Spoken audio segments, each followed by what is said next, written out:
Bonjour, bienvenue à tous. Tout de suite, les titres de ce 7 Actu. Dimanche, fin des primaires socialistes.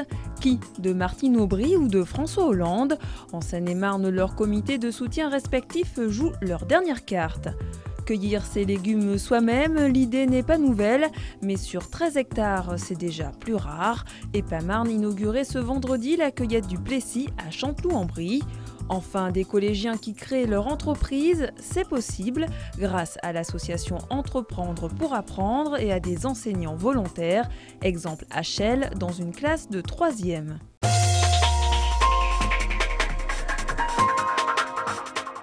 Dans un département où les ténors du Parti socialiste sont majoritairement pro-Hollande, on disait Martine Aubry largement battue au premier tour.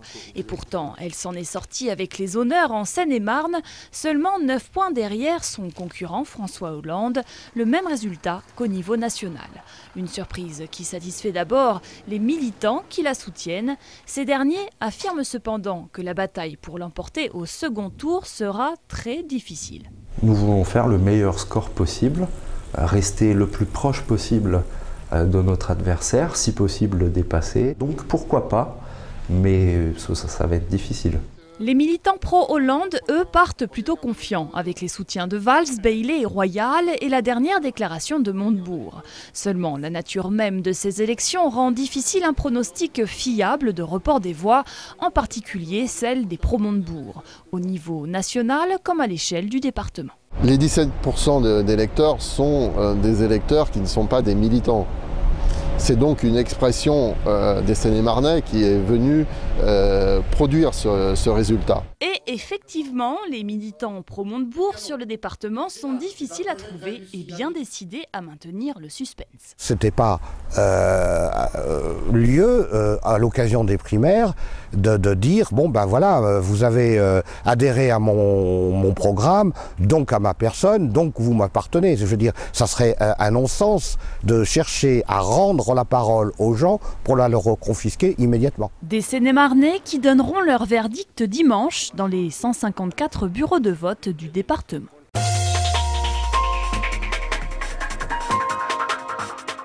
En bref, près de 13 hectares consacrés au circuit court. Nous sommes à Chanteloup-en-Brie. Ici vont pousser 50 variétés de fruits et de légumes que vous pourrez cueillir vous-même.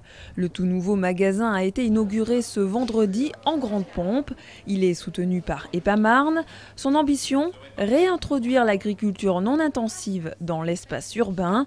Les agriculteurs qui fournissent les produits qui ne sont pas cultivés sur place sont tous situés à moins de 150 km. Quand Vincent Eblé écrit une lettre à Nathalie Kosciusko-Morizet, il n'y va pas par 4 chemins. Le président du département demande des explications à la ministre. En cause, le déplacement de déchets qui seront enfouis à Clessouilly dans cette décharge gérée par Veolia. Des déchets auparavant stockés dans le Val-de-Marne dont l'élu craint qu'ils ne soient toxiques. Dans ce courrier, Vincent Eblé s'agace à demi-mot et rappelle que la Seine-et-Marne accueille déjà plus de 50% des déchets enfouis en Île-de-France.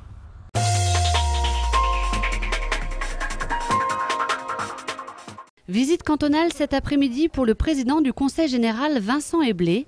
Passage à Chelles au collège Pierre Vexarca. Lors de sa visite, il a pu rencontrer les collégiens et les responsables du dispositif Mini-entreprise. Créé par l'association Entreprendre pour apprendre, ce programme pédagogique est simple. Sur 10 mois, un groupe de jeunes crée, fait vivre et clôture une mini-entreprise. Une vraie immersion dans le monde du travail. C'est concret, on voit bien que s'ils n'appellent pas les fournisseurs, on ne va pas le faire à leur place et que ça ne va pas avancer. Donc c'est intéressant d'avoir des élèves moteurs qui là vont pousser les autres pour leur dire bon bah vas-y, t'en es où, fais-le. Répartis en 2 groupes, la classe de Vincent Bernard travaille sur 2 projets. L'un sur un événement à la base de loisirs de Vertorcy et l'autre sur la commercialisation d'un rouleau de peinture avec un réservoir. Seul un des 2 projets sera retenu. Jeudi dernier, le premier groupe exposait son idée, défendue par Bilal et ses camarades. Pour mon projet, déjà, je sens qu'il va marcher bien. Et peut-être qu'on gagnera de l'argent et tout à la fin. Qu'on réussira à le vendre.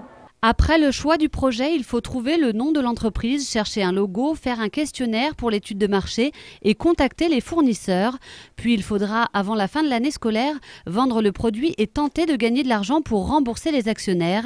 Des étapes difficiles à assumer, surtout lorsqu'il s'agit d'appeler les fournisseurs ou démarcher par téléphone. C'est un peu le stress. On appelle, on ne sait pas trop quoi dire. Après, si on sait quoi dire, ça va tout seul. Si on ne sait pas trop, c'est un peu dur, quoi.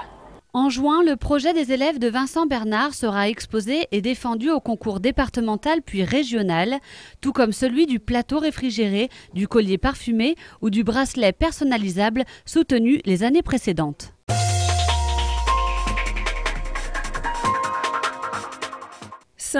Et on l'espère, pas 6. Les handballeurs de Ponto qui ont perdu leurs 5 premiers matchs du championnat de Pro D2 se déplacent à Vernon ce samedi.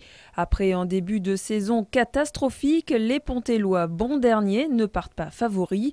Vernon est actuellement 8e du groupe avec 2 victoires en 5 matchs. Résultat de la rencontre lundi dans le Journal des Sports.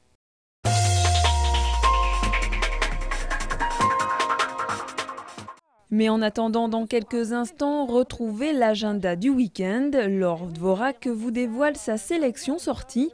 Hip-hop, rencontres littéraires, musique, court-métrage, c'est parti. Et ouais, il chôme pas le Michel. Peu importe, avec toi, je ferai n'importe quoi. Très bon week-end à tous, c'est la fin de ce journal. Merci de l'avoir suivi. N'oubliez pas notre site internet pour voir et revoir toutes nos émissions.